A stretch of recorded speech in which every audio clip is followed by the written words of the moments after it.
दुनिया के कुछ सबसे बदनाम तानाशाह जिनकी एक आवाज पर दुनिया कांपती थी, उनका अंत कैसे हुआ? जिंदा रहते हुए तो इनकी ताकत का कोई हिसाब ही नहीं था। पकड़ एकदम लोहे जैसी मजबूत थी। लेकिन मौत के वक्त हर किसी की किस्मत एकदम अलग थी। चलिए देखते हैं कैसे। किसी का अंत सरेआम तमाशा बना, तो कोई चुपचाप गुमनाम हो गया। ये उनकी आखिरी कहानी है।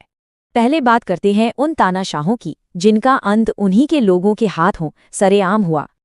Benito Mussolini. उसका पतन तो बहुत तेजी से हुआ। सिर्फ 48 आवर्स में सब खत्म। उसकी लाश को मिलान में एक गैस स्टेशन से उल्टा लटकाया गया, उसके फांसीवादी राज का एक सिंबॉलिक अंत। और दशकों बाद एक और तानाशाह का अंजाम भी कुछ ऐसा ही हुआ। नाम था मुअम्मर गद्दाफी। मुसोलिनी और गद्दाफी दोनों का अंत छिपते हुए और बहुत बेइज्जती से हुआ। दोनों को विद्रोहियों ने ही मारा। निकोलाय और एलिना चाउसेस्कू को तो क्रिसमस के दिन सिर्फ 1 घंटे की सुनवाई के बाद गोली मार दी गई। अब बात करते हैं उस तानाशाह की जिसने अपना अंत खुद लिखा, यानी आत्महत्या। सोवियत टैंक बर्लिन पहुंच चुके थे और अपने बंकर में हिटलर आखिरी तैयारी कर रहा था। इस तरह लाखों मौतों का जिम्मेदार ये शख्स किसी भी तरह के कानूनी अंजाम से बच निकला।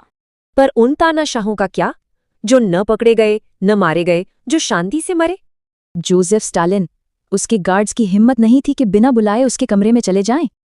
और इसी डर की वजह से स्ट्रोक के बाद वो करीब 12 घंटे तक तड़पता रहा, कोई अंदर ही नहीं गया।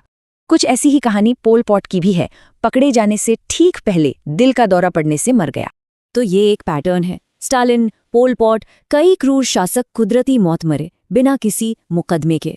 चिली के ऑगस्टो पिनोशेर की मौत 91 साल की उम्र में हुई, और वो भी इंटरनेशनल ह्यूमन राइट्स डे पर।